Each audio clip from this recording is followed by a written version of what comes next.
So the title of my paper is The Effect of Coaches' Feedback on the Performance of an Athlete. I chose this topic because as an athlete in my softball career, I've seen a significant amount of coaches' feedback affect the performance of an athlete. Coaches' feedback. Coaches' feedback can be either positive or negative. Feedback can be given and have the effect on the emotion and the performance of an athlete. Analyzed through both direct and indirect methods of structural imaging that I was talked about in class, I used fMRI, ERPs, and EEGs in my paper. Tests such as these show that different regions of the brain are activated more strongly by positive than negative feedback, which are shown in the Newenhuis 2005 study. Coaches' feedback continued. There are other forms of feedback as well. Statistics are a numerical way to test the performance of an athlete. However, it doesn't involve the better performance of an athlete or the improved performance. Self-analysis of video is commonly used now with the new technology. However, it doesn't really give another person's feedback. It's only self-analysis. So the best form of coaches' feedback because it has a direct effect on the athlete. It can be seen in the difference in activations through structural imaging, which I'll talk about throughout the rest of the presentation. Success in performance. Humans often require feedback from the environment to determine the success of their performance, which is shown in a paper done by Hadgcraft, Mosier, Holroyd, and Simmons in 2005. The success of an athlete varies between positive and negative feedback given through their coaches. The success or failure of the goal is commonly pointed out by an event in the external environment, which was shown in Holroyd, Larson, and Cohen in 2004. In this case, the event is feedback from the coach.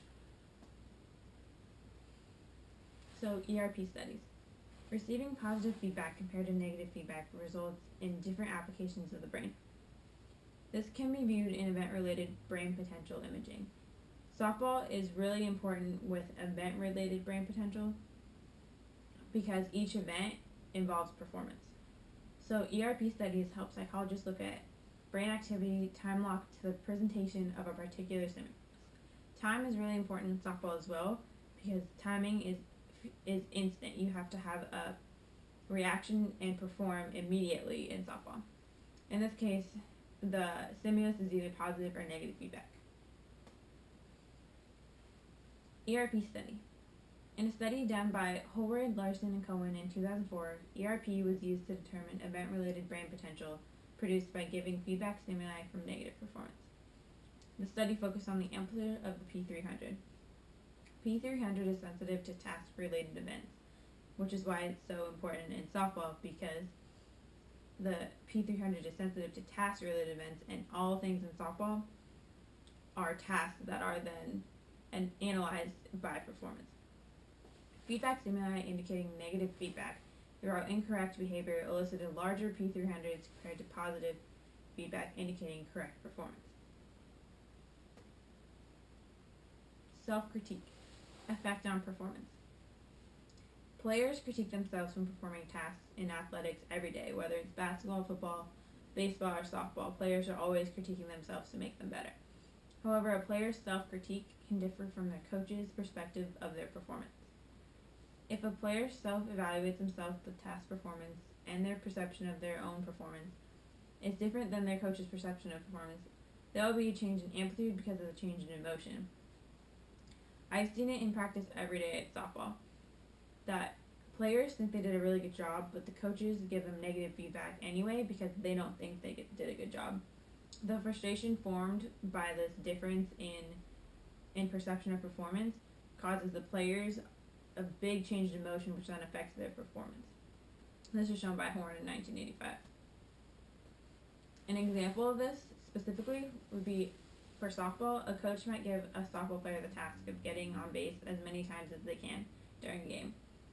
The perception of success in this task can vary among individuals. So a player might think that getting on base one time is a successful performance. However, a coach might think they need about 1,000. So the player might feel they succeed in the task, but the coach might not, therefore giving negative feedback. So after receiving negative feedback, an individual might experience a change in P300 because of the change in emotion from how they felt they performed. To explain this a little bit further, the largest effective amplitude from P300 is shown when the feedback stimulus went against what the participants' prediction of the outcome was, shown by Horst, Johnson, and Donchen in 1980. So the largest differences in P300s were produced by negative feedback when individuals thought they performed incorrectly. As a result of the difference in evaluations, participants, just like players, evaluate the feedback and try to use it to guide their performance. The problem when the feedback is different than how the player thinks they performed is that they then don't think they have anything to improve on because they think they did it right. So then they don't have a way to guide their next performance and make it better. They just become frustrated. ERP studies. ERPs can also be used to examine how the evaluative process is applied in the brain. Using source localization, the feedback-related negativity, FRN, is generated in areas of the medial prefrontal cortex, such as anterior cingulate cortex, and this was used in Jering and Willoughby 2002 and Holroyd and Coles 2002, Liu et al. 2003 as well. A study done by Hatchcock, Mosier, Holroyd, and Simmons in 2005 tested the magnitude of the fMRN to determine whether a system that generates the fMRN is sensitive to the value of feedback or simply categorizes feedback as good versus bad, or in this case, positive or negative. The conclusion of the study came to say that larger FRNs were elicited by feedback indicating economic loss, so indicating something negative, that they lost something. Comparing this to athletes, the economic loss can be compared to the loss of performance by athletes. Athletes might lose confidence in their ability to perform and therefore be evaluated because they fear the outcome of feedback given by coaches, which was cited in Horn 1985.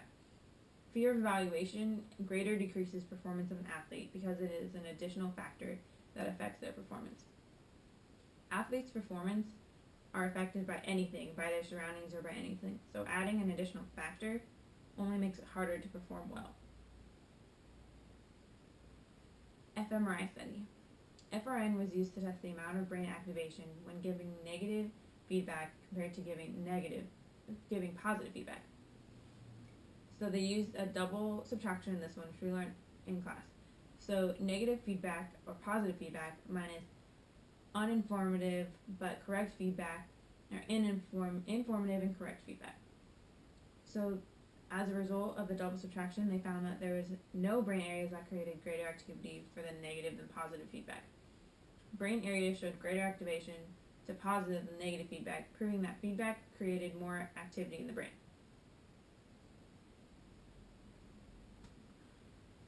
Analyzing performance.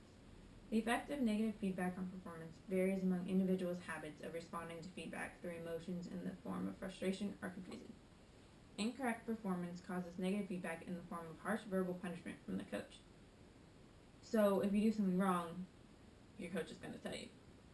The players perform poorly as well as create negative attitudes towards coaches, teammates, and self, which is cited in Kirschenbaum and Smith, 1983. This is significant because how a player reacts then affects the rest of the team, not just the individual. So it reduces the opportunity a player has to have confidence in their ability rather than help the player improve their skills and succeed while performing. Feedback is supposed to help a player, not make them worse and decrease their confidence and therefore decrease their ability. So, as a result, the best way to get the best performance out of an athlete is to have balanced feedback. Coaches' training programs encourage the use of frequent positive feedback and the near elimination of negative feedback. This is not the way to produce the best outcomes from athletes, however. The best way is by incorporating negative feedback with positive feedback, which yields a better outcome than consistently using positive feedback as well as consistently using negative feedback. If you consistently use positive feedback, the player's not going to get any better because they're not going to have anything to improve with. But if you consistently use negative feedback, they're not going to want to improve because they're going to be so down on their confidence. So an example of this could be ground ball drills in softball. You can give a negative feedback, which allows a player to make an adjustment to their technique before they're assessed again. Once they're assessed again and they made an improvement, then give them a positive feedback because they did make an improvement. However, there are uninformed coaches of this logic. Coaches need to learn how to mix criticism with their praise to maximize its impact on performance, which is shown by Kirschenbaum and Smith in 1983. Most coaches are not aware of the use of structural imaging and the benefit it could have on the performance of their athletes. Coaches should abandon the regular use of only positive feedback or only negative feedback and intermix the use of both feedbacks to create the best potential for a player. Finding a balance between each of these feedbacks will eliminate the unnecessary, overly critical comments while producing better performance for the athletes.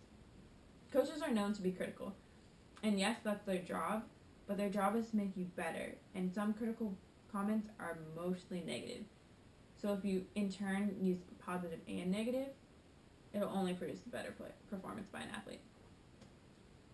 And in conclusion, coaches should be mandated to take a coaching class, informing them the best ways to coach athletes to get the best results.